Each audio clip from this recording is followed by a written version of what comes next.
Hey friends, today I want to talk about some 90s and early 2000s cartoons, Nickelodeon shows in particular, because they went so hard in the music department. You know how I know? Have you seen this trend lately? So I got this show about kids doing weird sports. Look, I just want something to gamble on. I don't care about the theme song, just get something simple. And the fact is, Nickelodeon theme songs went hard because they were competing with like a billion different things for our attention. Even with Gen Z, right? Nickelodeon shows have to compete with literally everything that's on the internet. For us millennials, it was competing with other cartoons. And you know, for boomers, the cartoons had to compete with like Vietnam. Theme songs going hard is nothing new. Like, look at the 80s when you had stuff like DuckTales, TMNT, Heroes in a Half Shell. Hell, even Chip and Dale Rescue Rangers got after it. It was like an arms race of bangers, essentially. So when Nickelodeon entered the cartoon fray in 1991, they had to bring it. The thing about these songs is that they have to go harder than they should. Right? It's a show about cats and dogs living together, but they're pretty gross. Yes, this, exactly. Look, Ren and Stimpy went so hard that there's actually a story about Kurt Cobain trying to write songs for the show. All I'm saying is that until Rammstein rolls up on Coco Melon's office, it's not gonna be the same as we had it in the 90s. So, for the first three Nickelodeon cartoons, Nicktoons, Ren and Stimpy, clearly the certified hood classic, but what about the other two?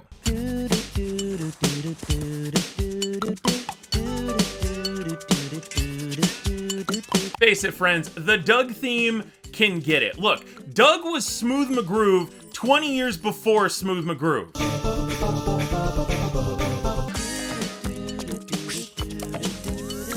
So apart from the drums, Doug is all a cappella, baby. Note to self, don't steal criticals, baby. Funnily enough, the original Nicktoon theme that's the most chill is actually the one that was written by a professional musician.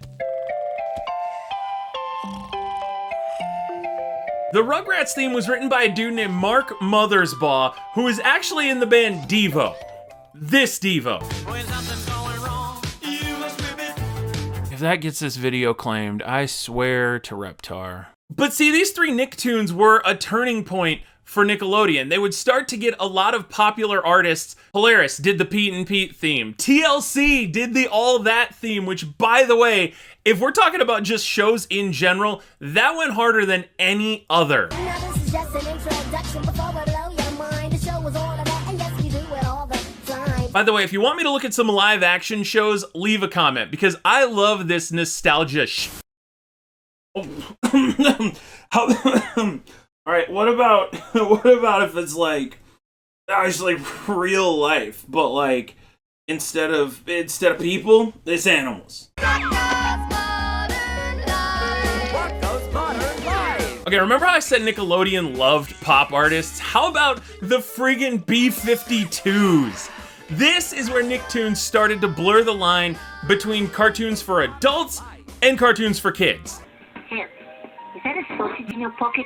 The next year, here's the thing, they would lean into that even more with a show about monsters that scare kids. Say what you will, but the Manic Jam, complete with jump scare visuals. Look, all I'm saying is that previous horror comedies were limited to this. And by comparison, Our Real Monsters slaps, which brings up an interesting point that, like, thematically, Nicktoons music is all over the place. But I think maybe that's by design, right? Because if you look at the Pete and Pete theme song, you know, kids aren't gonna know that that's college rock or alternative music, but they know that this is definitely Pete and Pete. It made sense. Alt music for a 90s teen comedy. So, what genre-defining, earth-shattering blockbuster could come from a show about literally friggin' 4th graders in Seattle?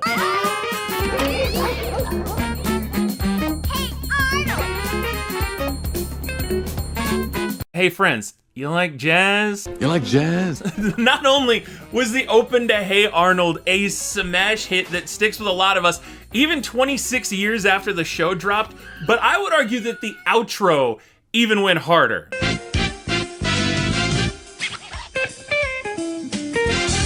In fact, that Hey Arnold theme was like the entire inspiration for this video. The show itself didn't need this theme song. 90s kids did not need this song, but for a half hour every day, we felt like some of the coolest kids ever. I actually saw in the comments for the Hey Arnold theme song here on YouTube, somebody said whenever it comes on, it just makes them feel warm. It makes them feel like they're back home. And it's true because like when we were watching cartoons growing up, no matter what was going wrong that day, for that half hour you were watching cartoons, everything was all right. Nick must have gotten the memo about like ridiculous theme songs at this point because they went ham after Hey Arnold.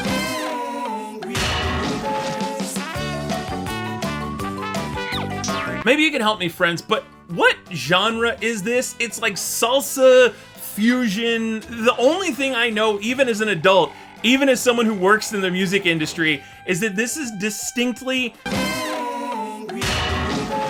It fits though, because like it's a show about two swinging bachelors and I don't know, like you know, okay, you know all those alpha, sigma, gamma male TikTok videos? All those dudes wish that they could be half as cool as Norbert and Barry. Even Angry Beavers had a really groovy end credits theme. And the sad thing is the end credit banger is like a lost art now because anytime, well, first of all, who watches cable? But if you do, all the end credits sequences are like mashed up and jammed up with ads and just different garbage. All right, at this point, we've got jazz, we've got salsa, but the one thing that we haven't had so far is a jug band. The most solo cup, pickup truck driving, Copenhagen dipping country you can get.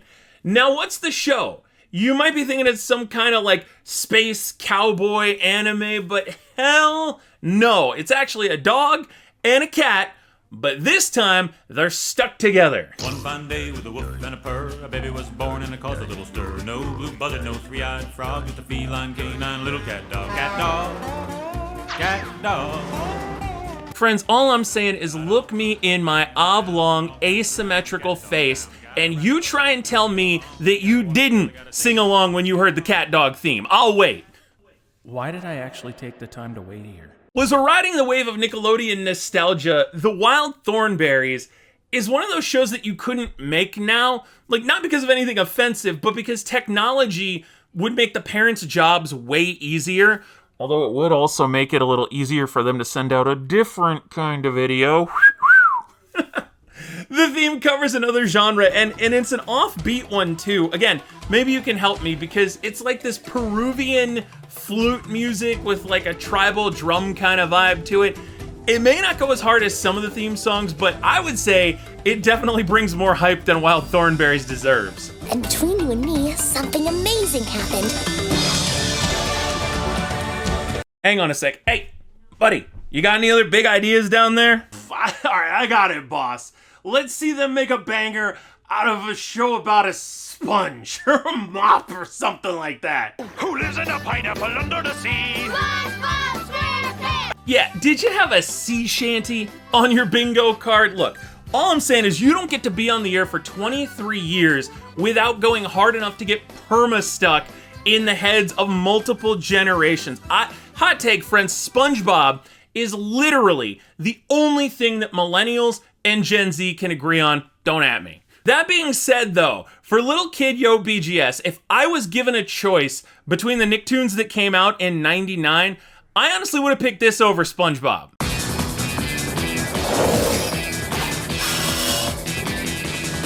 But this is where it's difficult when you're talking about like some of the most bangerist themes, right? Because Rocket Power's theme goes in, for sure, but it needs to. It's a show about kids with literally superhero extreme sport mega powers. I will say though, that even to this day, the vocals are really inspiring. We are riders on a mission, action kids in fun condition. Like that makes my old ass want to bust a kickflip, even though I would end up in the ICU, and even though my insurance is terrible. Super P! So going into the new millennium and following a couple of the most successful cartoons ever, you need something equally amazing. What about this, right? What about high schoolers and just get Macy Gray to do the theme song or something? Okay, my dude, you're on to something, but now you're done. Quit while you're ahead.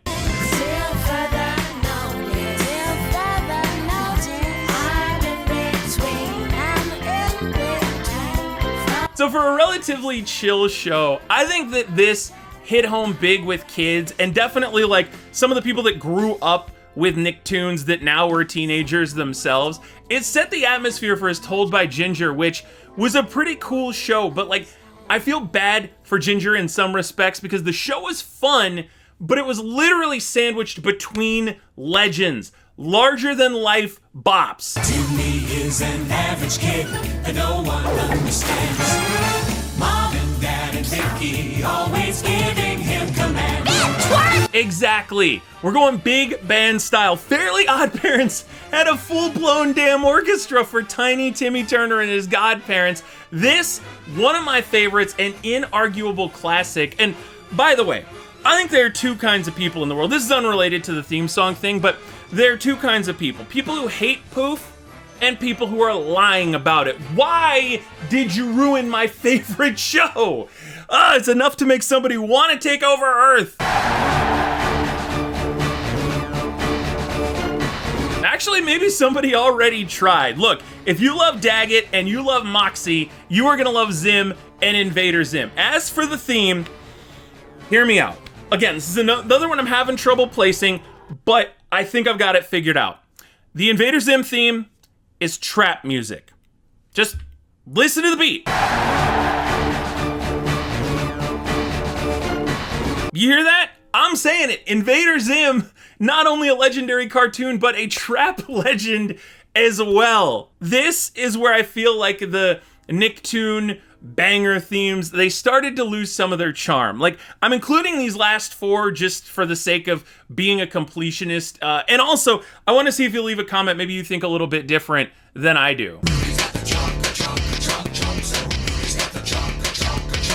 My issue with Chalkzone is just that the show and the theme were really mismatched, and I don't know, it was just, maybe I was getting a little bit older, but it was a show that I never got behind, right? Editing yo here, I just realized there's a really badass guitar solo in the middle of this. You remember this kid? His name is friggin' Rudy to Booty. It was alright for what it was, but like I said, I think Chalkzone just wasn't for me in general. But for every L, there is a W, and this is a particularly big one because this next show gave us one of the internet's most beloved memes. Daylight, I wake up feeling like I won't play right. I wonder if Jimmy Neutron would still be on if that was the theme instead of this. Got a blast. To the stars, you'll buy candy bars. Rides a kid with a knack for invention. We're 11 years into Nicktoons at this point, by the way, and I liked the Jimmy Neutron theme because it's a throwback to a lot of like even 60s and 70s theme songs, because in about 1 minute, you know exactly who Jimmy Neutron is, you know exactly what he's all about, and somehow the nerd gets one of the most badass theme songs, although he's not the only nerd with an iconic theme song. He's the angry video game nerd. Ah, nostalgia. And of course, I just spilled my water. Of course, you can't be a decade into something without getting a reboot. Hear me out. Now we're doing Rugrats, but older. Every birthday, my mom and dad would say, you're another year older, another year wiser. I mean, the spirit is there, but like, here's the issue. Hey mom, can we have Avril Lavigne? Son, we have Avril Lavigne at home. But the Avril Lavigne at home is... All grown up, I want the world to know. Okay, this is where I need some of you to help me, especially if you're younger than me. Is this just a function of like me not being a little kid when I finally saw this? I feel like at this point, being a Nicktoon had set the bar so high that all grown up, it just didn't really hold up, you know? The proof of that is that All Grown Up wasn't even the best female-led theme song of the year. 5 o'clock, get a call to go play it in.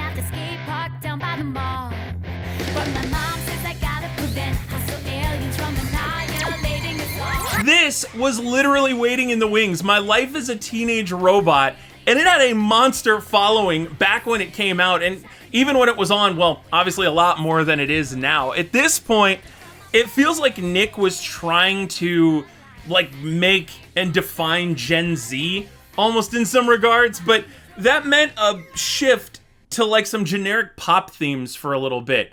How dare the 2-year-olds out there not have a marketable sense of identity? Who do they think they are? In doing my research for this video, there was something else that I thought was kind of wild. There were never more than 2 new original Nicktoons in like the first 15 years that Nicktoons were a thing. Like, they would bring in other shows, you know, like Tiny Toon Adventures, Animaniacs, but those weren't Nickelodeon original cartoons. Nick only put out about 2 new ones at most a year. And 2004,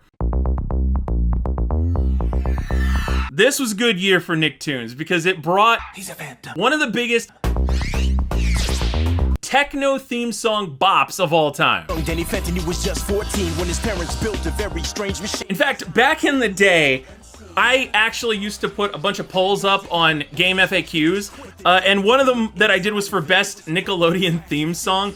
I could never figure it out, but Danny Phantom won like every time. And I know, that's the coolest thing you are ever gonna hear a YouTuber say. Calm down. No, it's all right. And I will say there is no denying that Danny Phantom's techno awesomeness was about a jam and a half. All right, so for the last video we're gonna look at today, we get anime on Nickelodeon in the form of Avatar: The Last Airbender, a theme that literally is still popular to this day and was a huge TikTok meme in like 2021. Water.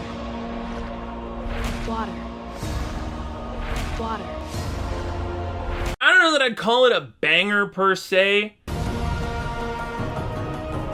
It's not that it goes irrationally hard, but like the show came out 17 years ago and is still relevant today, so I figure at that point, you gotta give it its props. And I think, friends, I'm gonna go ahead and call it there. What non-Nickelodeon themes used to get stuck in your head all the time growing up? Or just theme songs in general. Which ones do you remember getting stuck in your head even in 2022?